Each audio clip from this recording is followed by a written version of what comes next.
అనుషంగిక విధులు. బ్యాంకుల యొక్క అనుషంగిక విధులు: ఒకటి, వాణిజ్య బ్యాంకులు ఖాతాదారుల తరపున ఏజెంట్లుగా వ్యవహరిస్తూ నిర్వహించే పనులను ఏజెన్సీ విధులు లేదా ప్రాతినిధ్య విధులు లేదా అనుషంగిక విధులు అని అంటారు. ఉదాహరణ: అద్దె చెల్లించడం, వసూలు చేయడం, బీమా ప్రీమియం చెల్లించడం, రుణాలు చెల్లించడం, వసూలు చేయడం, షేర్లు, బంగారం కొనటం మరియు అమ్మటం. వాణిజ్య బ్యాంకులు ఖాతాదారులైన ఖాతాదారులు కాని వారికి కూడా ఉపయోగపడే విధులను నిర్వర్తిస్తాయి. వీటిని సాధారణ ప్రజా ఉపయోగ విధులు అని అంటారు. ఉదాహరణకి లాకర్ల సదుపాయం, డీడీ జారీ చేయటం, ట్రావెలర్ చెక్స్ జారీ చేయటం, ఏటీఎం సౌకర్యాన్ని కల్పించటం.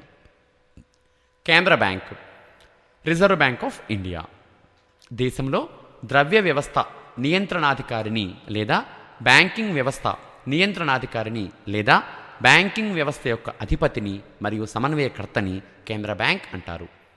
ప్రపంచంలో మొట్టమొదటి కేంద్ర బ్యాంక్ రిగ్స్ బ్యాంక్ 1656లో స్వీడన్లో స్థాపించబడింది. ఈ బ్యాంక్ అర్థశాస్త్రంలో నోబెల్ బహుమతిని స్పాన్సర్ చేస్తుంది. తర్వాత bank of England 1694, Napoleon bank of France 1800, bank of Netherlands 1814, bank of Austria 1817, bank of Denmark 1818. యుఎస్ఏలో ఫెడరల్ రిజర్వ్ బ్యాంక్. యుఎస్ఏలో 12 కేంద్ర బ్యాంకులు ఉన్నాయి. వీటిని సమన్వయపరుస్తూ ఫెడరల్ రిజర్వ్ బ్యాంక్ పనిచేస్తుంది. ఇక మన దేశం విషయానికి వస్తే రిజర్వ్ బ్యాంక్ ఆఫ్ ఇండియా భారతదేశ కేంద్ర బ్యాంక్ 1935లో స్థాపించబడింది. భారతదేశంలో ఆర్బీఐ స్థాపన కన్నా ముందు కేంద్ర బ్యాంక్ నిర్వర్తించే విధులను ఇంపీరియల్ బ్యాంక్ ఆఫ్ ఇండియా నిర్వహించేది. భారతదేశంలో కేంద్ర బ్యాంక్ స్థాపనకు సంబంధించి 1926లో రాయల్ కమిషన్ సూచన మేరకు 1927లో బిల్ ఆమోదించబడలేదు. 1931లో సెంట్రల్ బ్యాంకింగ్ ఎంక్వైరీ కమిటీ సూచన మేరకు ప్రవేశపెట్టబడిన బిల్లు 1933 సెప్టెంబర్ 8న ఆమోదించబడి అదే 1934 ఆర్బీఐ యాక్ట్గా మారింది. దీని ప్రకారం భారత రిజర్వ్ బ్యాంక్ 1935 ఏప్రిల్ 1న 5 కోట్ల ప్రారంభ మూలధనంతో జాయింట్ స్టాక్ కంపెనీగా ప్రారంభించబడింది. ఆర్బీఐ 1949 జనవరి 1న జాతీయం చేశారు. 49 బ్యాంకింగ్ రెగ్యులేషన్ యాక్ట్ ప్రకారం భారతదేశంలోని బ్యాంకింగ్ వ్యవస్థపై ఆర్బీఐకి నియంత్రణాధికారం ఇవ్వబడ్డది. ఆర్బీఐ విధులు: 1. కరెన్సీ ముద్రణ లేదా కరెన్సీ జారీ చేయటం. భారతదేశంలో కరెన్సీ నోట్ల జారీ ముద్రణలో ఆర్బీఐకి గుత్తాధిపత్యం ఉన్నది. ఆర్బీఐ ముద్రించే ద్రవ్యాన్ని చట్టబద్ధమైన టెండర్ ద్రవ్యం, లీగల్ టెండర్ మనీ అంటారు. ఆర్బీఐ ముద్రించే ద్రవ్యాన్ని ఐఓయు అని పిలుస్తారు. ఐఓడబ్ల్యూఈ అని అర్థం. కరెన్సీ జారీ పద్ధతులు 4 రకాలు. 1. స్థిర పాక్షిక విశ్వాసపాత్రిత పద్ధతి, ఫిక్స్డ్ పార్షియల్ ఫిడ్యూషరీ సిస్టమ్. బంగారం నిల్వలు లేకుండా బాండ్ల ఆధారంగా ఒక నిర్దిష్ట హద్దు వరకు నోట్లు జారీ చేస్తారు. ప్రభుత్వం నిర్ణయించిన హద్దు దాటితే 100% బంగారం నిల్వల ఆధారంగానే కరెన్సీ నోట్స్ జారీ చేయాలి. ఇది గతంలో బ్రిటన్లో అమల్లో ఉండేది. 2వ పద్ధతి కనిష్ట నోట్ల జారీ పద్ధతి, మినిమం నోట్స్ ఇష్యూ సిస్టమ్. కేంద్ర బ్యాంక్ నిర్ణయించిన ఒక హద్దు వరకు బంగారం నిల్వలేవీ లేకుండానే నోట్లు జారీ చేస్తారు. ఆ హద్దును మించితే జారీ చేసే వీలు ఉండదు. ఇది గతంలో ఫ్రాన్స్లో అమల్లో ఉండేది. ఇక 3వది అనుపాత లేదా నైష్పత్తిక నిల్వల పద్ధతి. ఈ పద్ధతిలో జారీ చేసే కరెన్సీలో కొంత శాతం బంగారం, మరికొంత శాతం విదేశీ మారక ద్రవ్య నిల్వలు ఉండాలి. భారతదేశంలో 1956 వరకు అనుపాత నిల్వల పద్ధతిలోనే కరెన్సీ జారీ చేయబడేది. ఇక 4వది కనిష్ట నిల్వల పద్ధతి, మినిమం రిజర్వ్ రేషన్.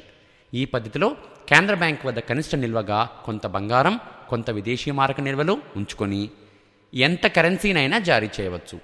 భారత్లో 1956 నుండి కనిష్ట నిల్వల పద్ధతిలోనే కరెన్సీని జారీ చేస్తున్నారు. 1956లో కనిష్ట రిజర్వుగా 400 కోట్లను నిర్ణయించారు. ఇందులో 200 కోట్లు బంగారం కాగా 200 కోట్లు విదేశీ మారక నిల్వలు. 1957లో కనిష్ట రిజర్వును 200 కోట్లకు మార్చారు. దీనిలో 115 కోట్లు బంగారం, 85 కోట్లు విదేశీ మారక ద్రవ్యం. నేటి వరకు భారత్లో కరెన్సీ జారీ చేయబడుతున్న పద్ధతి కనిష్ట రిజర్వు పద్ధతి. భారతదేశంలో ఆర్బీఐ ₹2 నుండి ₹1000 వరకు కరెన్సీ నోట్లను జారీ చేస్తుంది. వీటిపై ఆర్బీఐ గవర్నర్ సంతకం చేస్తారు. భారత ప్రామాణిక ద్రవ్యమైన రూపాయి నోట్, ₹1 నాణెం మరియు ఇతర చిల్లర నాణేలను కేంద్ర ప్రభుత్వం తరపున కేంద్ర ఆర్థిక శాఖ జారీ చేస్తుంది. రూపాయి నోటుపై కేంద్ర ఆర్థిక శాఖ కార్యదర్శి సంతకం చేస్తారు. మింట్స్. ముంబై, కోల్కతా, హైదరాబాద్, నోయిడాలలో ఆర్బీఐ మింట్స్ ఉన్నాయి. నోట్ల ముద్రణ.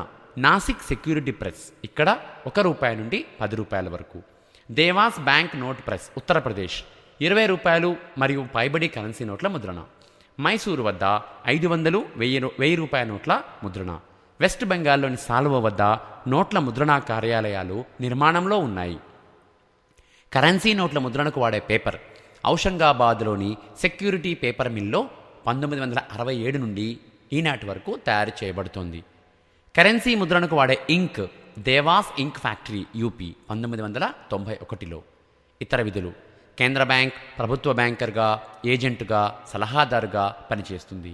ఆర్బీఐ బ్యాంకులకు బ్యాంకుగా లేదా అంతిమ రుణదాతగా కూడా పనిచేస్తుంది.